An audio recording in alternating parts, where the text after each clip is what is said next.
Last Sunday, we began a brand new series called Walking with Others. We're talking about the importance of relationships. And we kind of laid the groundwork last week to just remind ourselves that getting good at relationships, investing in relationships, it's not just about having a better dating life. It's not just about having a better marriage. It's not just about being a better parent. Those are all great byproducts of learning to navigate relationships well and in a healthy way. But the reality is that the quality of our lives is determined by the quality of our relationships. And so when we talk about learning to really navigate relationships well, we're not just talking about leveling up our life in one area. We're talking about leveling up our life as a whole.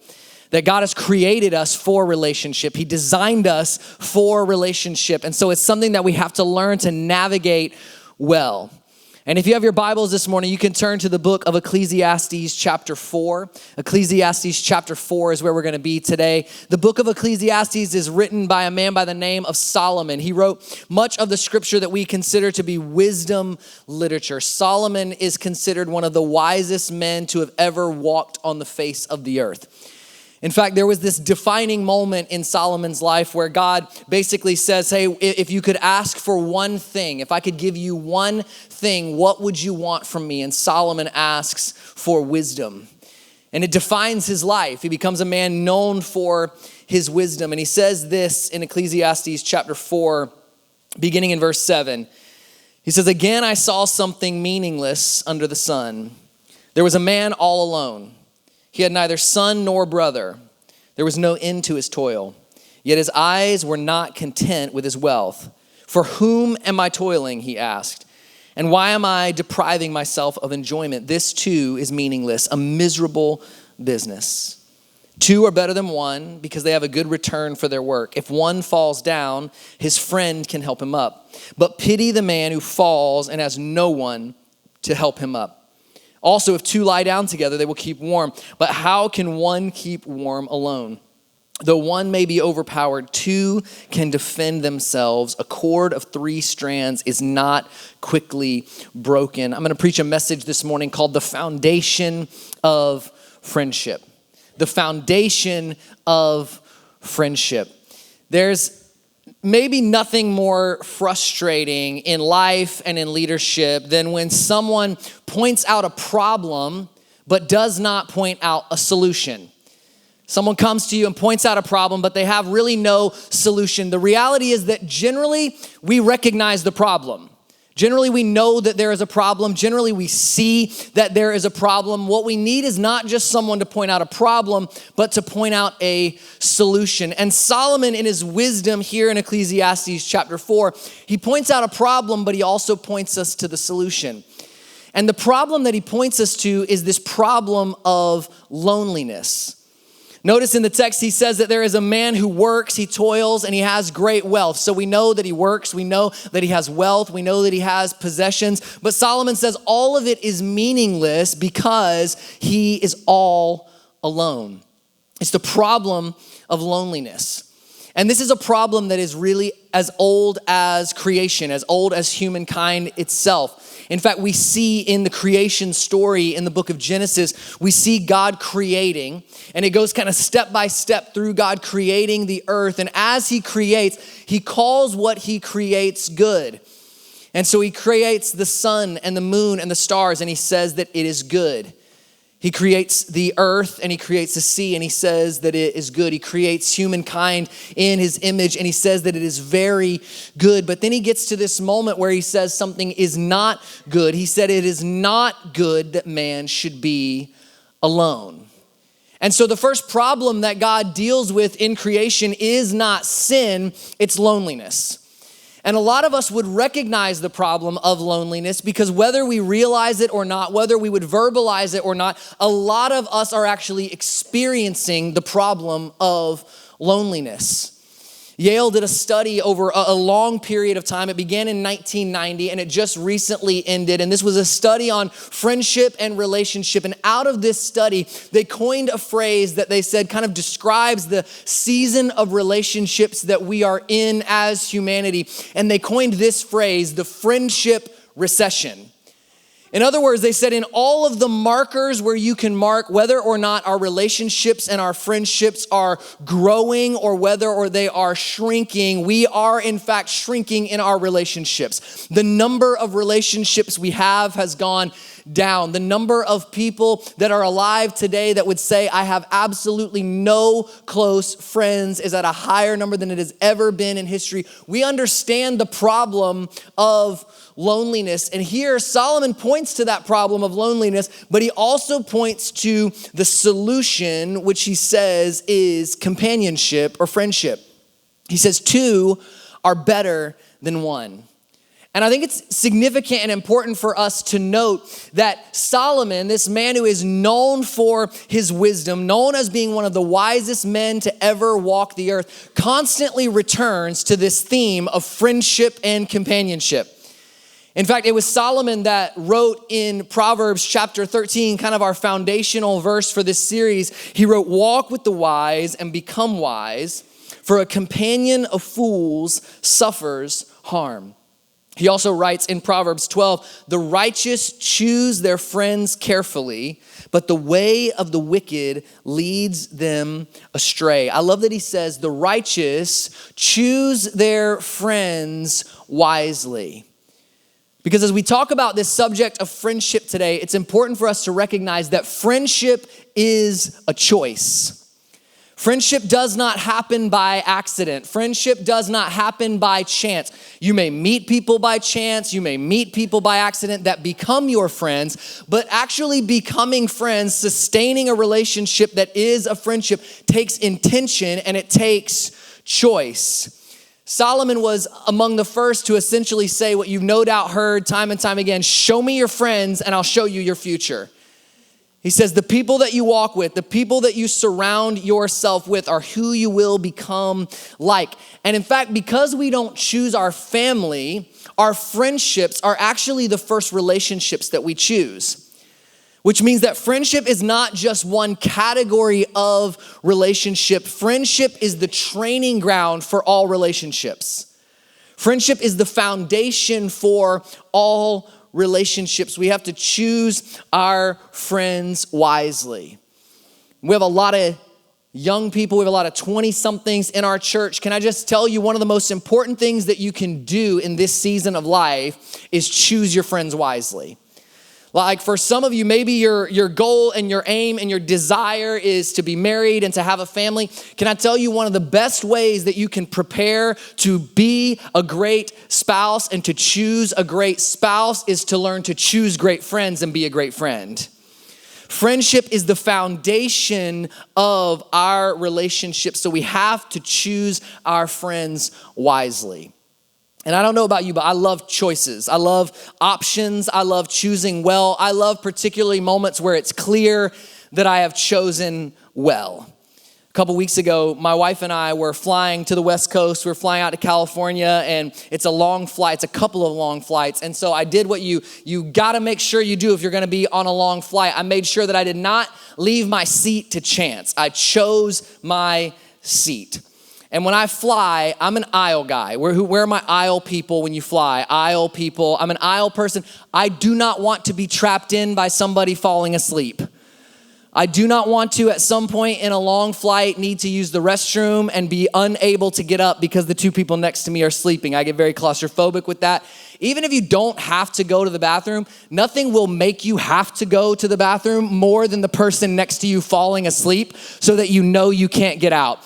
These are the mind games that I play on long flights. I gotta be able to move. I gotta be on the aisle. So I like the aisle. I want an exit row aisle. Specifically, I want the last exit row aisle because pro tip if you don't realize this, the last exit row aisle is the only exit row that has the additional legroom and also reclines.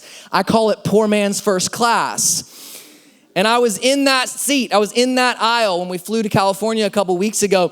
And as we were sitting there and people are lining up and people are putting their bags up and people are stopping next to the exit rows, you can see on the faces of people who are much taller than I am assessing the leg room that I have available to me and the leg room that is in their future. And I gotta be honest, I sat there feeling pretty prideful about my choice, feeling pretty good about my choice.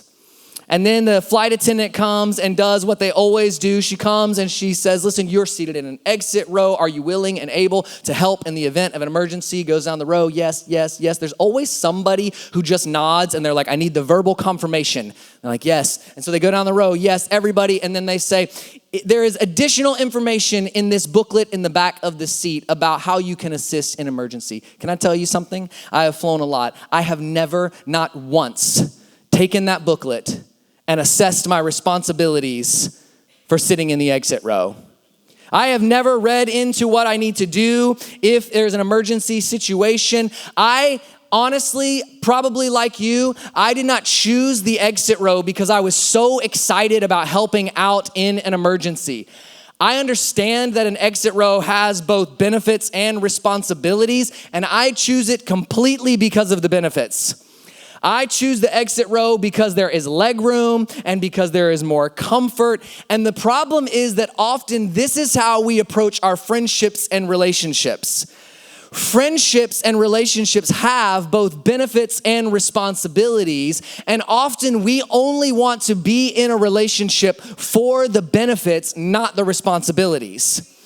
We want to be in a relationship for the benefits. We don't want to embrace the responsibilities. But the reality is that real friendship that stands the test of time is about balancing the benefits and the responsibilities. If you only receive the benefits of a friendship, you are not a friend, you are a consumer.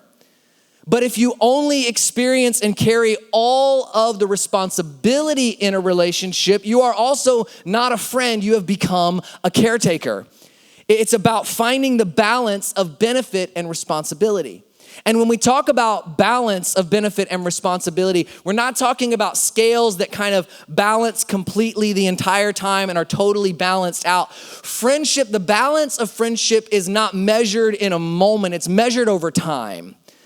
Like there may be some of you that in this season, you are carrying the extra weight and the extra responsibility in a friendship. That is not unhealthy or unwise, that is loving. There are seasons where you have to carry some extra responsibility. There are seasons where you get to receive some of the greater benefits. The problem is not a temporary imbalance. It's a relationship where there's a permanent imbalance, where one is always receiving all of the benefits and one is always carrying all of the extra responsibility. We have to learn to balance the benefits and responsibilities of a relationship. And what I love about this familiar passage of scripture where Solomon is talking about relationships and he's talking about the benefits of relationship is that he pretty clearly outlines 4 benefits of relationships. But with those benefits, there is an implied and an understood responsibility to actually receive the benefit of the relationship. And so today, I just want to walk us through these few verses in the book of Ecclesiastes where Solomon lays out these 4 benefits. And I want to highlight the benefits and the responsibilities, but I also want to name some of the obstacles that can often stop us from experiencing the benefits of friendship. And so this is kind of our framework as we work through these verses today. It's this idea of benefits, responsibilities, and obstacles. Because the truth is that in every friendship and in every relationship, there are obstacles that can stand in our way of actually receiving and experiencing the blessing and the benefit that is available to us through relationships. We said last week that God gives us relationships to bless us and to grow us and to fortify our faith. So we want to walk through these relationships and walk through these friendships with an awareness of some of the obstacles that could keep us from that blessing and from that growth. And the first thing we see in verse 9 is that friendship propels us.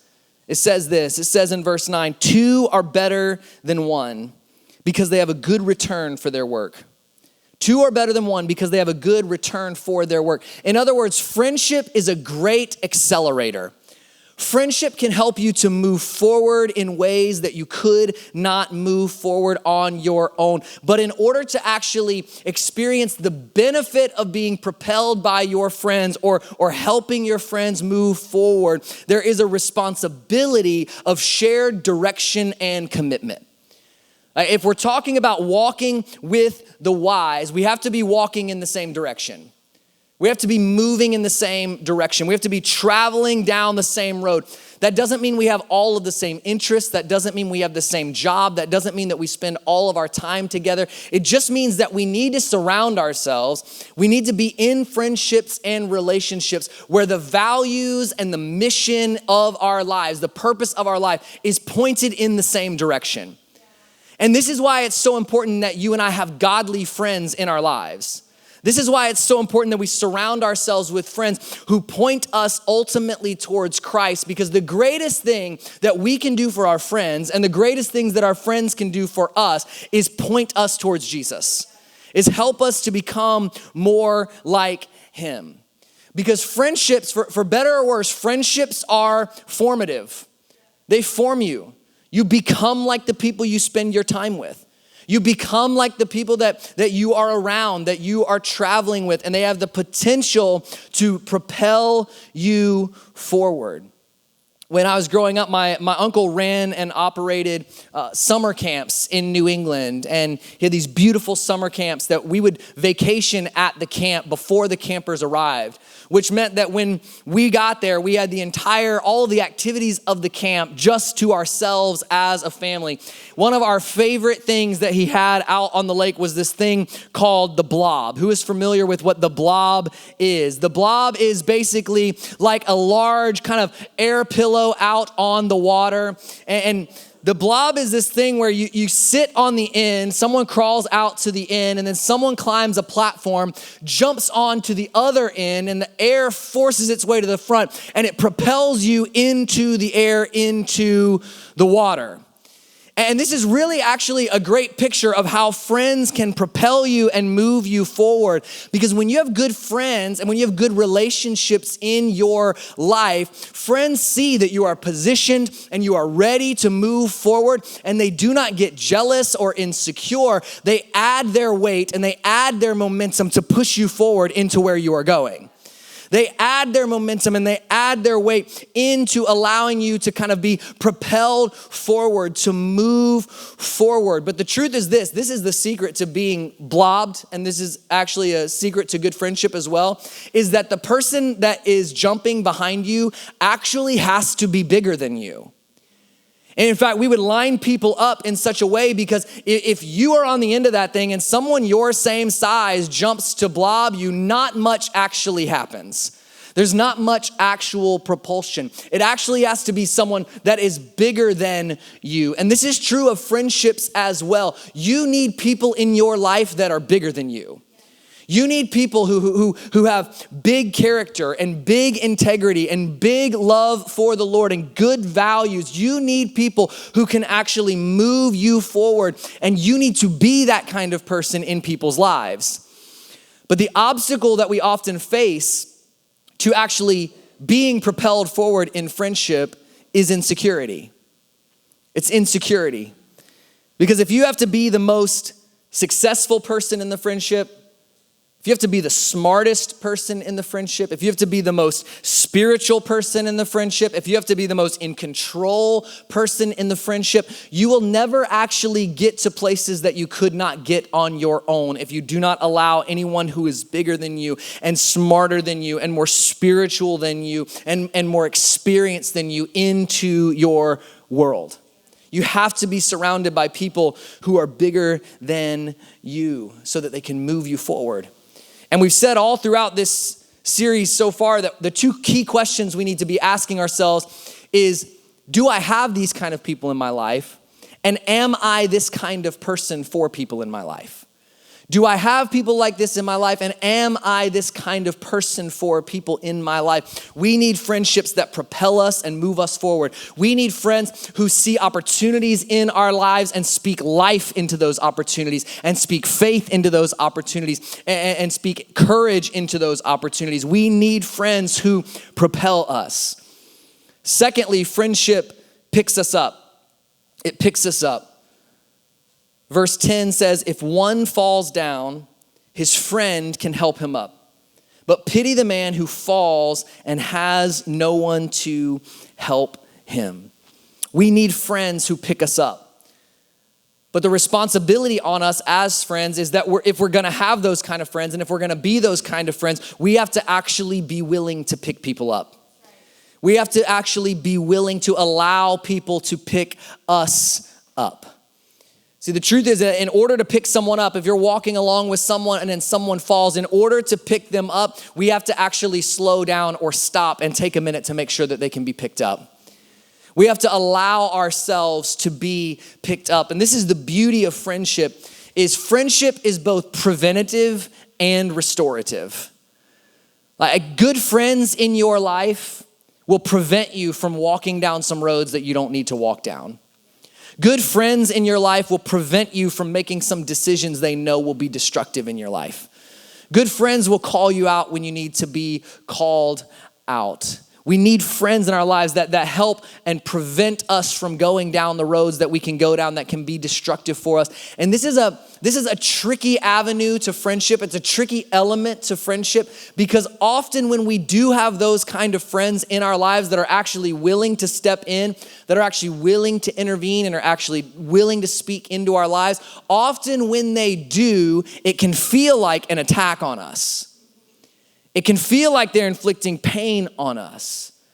I remember when my oldest daughter, Isabella, was just a toddler. We lived on a street that was pretty busy, and she loved to play on the porch of our house. And one day we were out there, and she was playing on the porch, and I was watching her, and she just kind of took off down the stairs. I could tell she was running towards the road. The road was super busy, and people sped down it all the time. And so I ran after her. I knew I didn't even really have time to yell and try to get her to stop. I ran after her, and I'm grabbing for her. I'm reaching for her. I'm trying to grab her any way I can to make sure that she doesn't go into the road. And right before she gets into the road, kind of just the last thing that I'm able to get my hands on is her hair.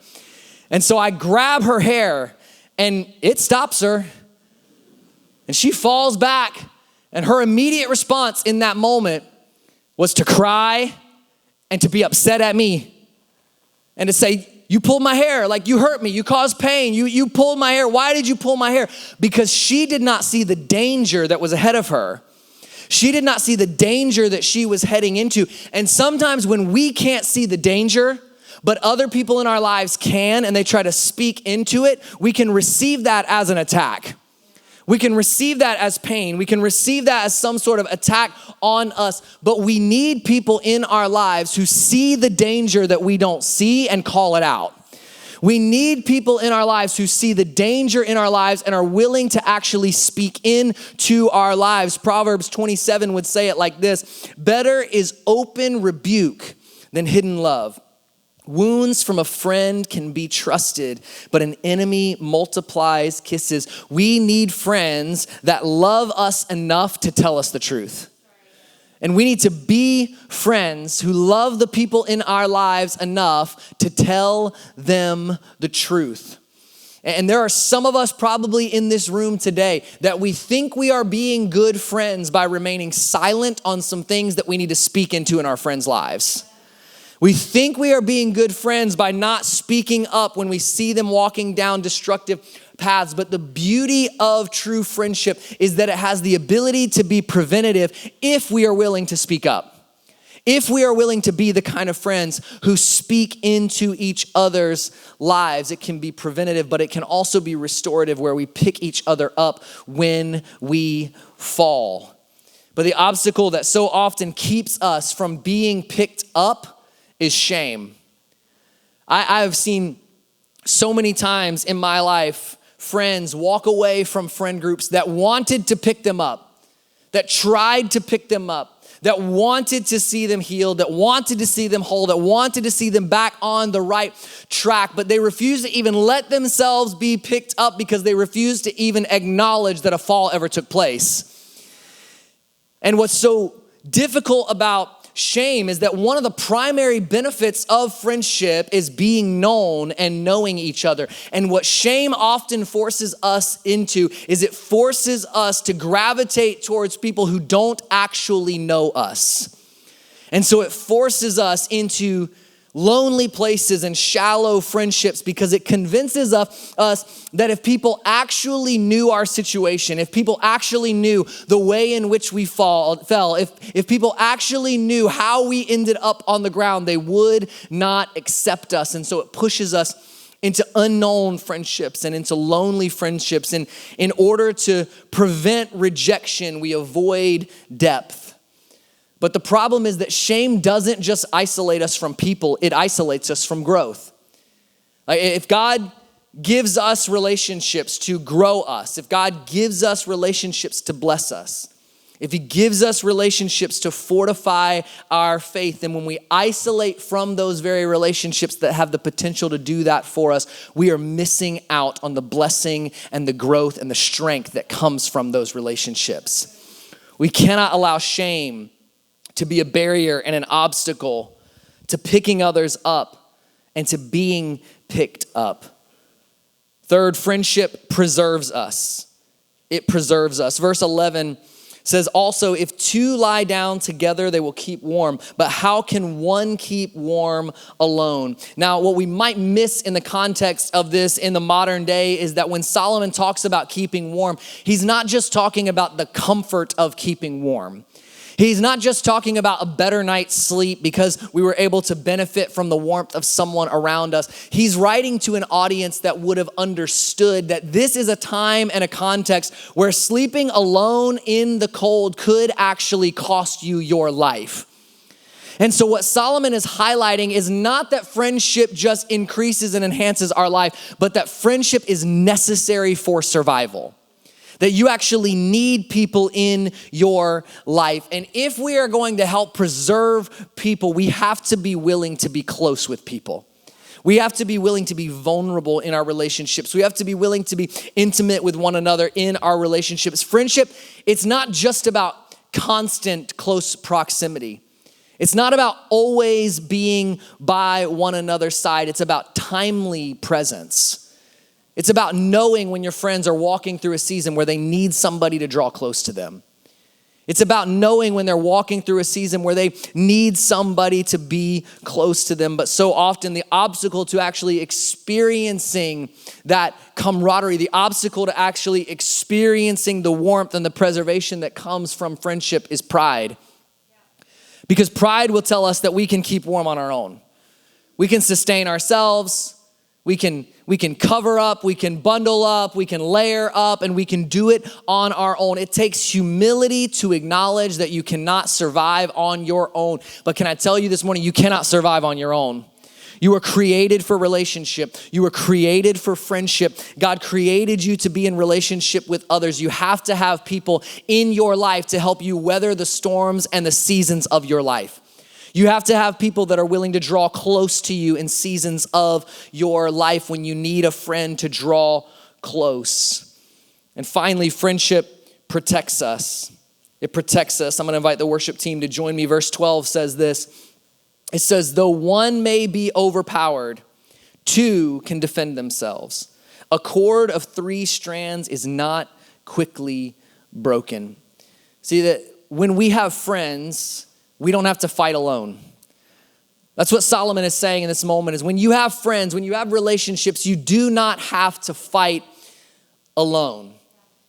And the truth of life is that scripture is clear that we have an enemy who seeks to kill, steal, and destroy our life. We need people who fight alongside us. We need people who will fight for us. We need people who will fight with us. And we also need people who will fight for us when we cannot fight for ourselves. Because not only do we have an enemy, but we just also have the obstacles of life that we all face that come to knock the wind out of us. We have the obstacles of life that come against us. We need people who fight with and fight for us. And the obstacle is self-preservation. So often we're focused on self-preservation, but you cannot protect someone else if your highest value is protecting yourself. This is why Jesus is a beautiful model and picture of what it looks like to be a friend. In John 15:13, he says, greater love has no one than this, to lay down one's life for one's friends. He says there's no greater love than this, than to lay down your life for one's friends. And I would ask us this morning, what does it look like to lay down our lives? What does it look like to lay down our lives? Because obviously in the case of Jesus, we see he truly sacrificed his life. But the question for us is, do we have people in our lives that we're actually willing to sacrifice for? Do we have people in our lives that we're actually willing to lay down preferences for? Do we have people in our lives that we're willing to sacrifice time for? Do we have people in our lives that we're willing to sacrifice convenience for? Are we able to be inconvenienced by our friends? True friendship is going to require sacrifice. It's going to require sacrifice. It's going to require that we lay something down. Philippians chapter 2, the Apostle Paul writes this. He says, in your relationships with one another, have the same mindset as Christ Jesus, who being in very nature God, did not consider equality with God something to be used to his own advantage. Rather, he made himself nothing by taking the very nature of a servant, being made in human likeness, and being found in appearance as man.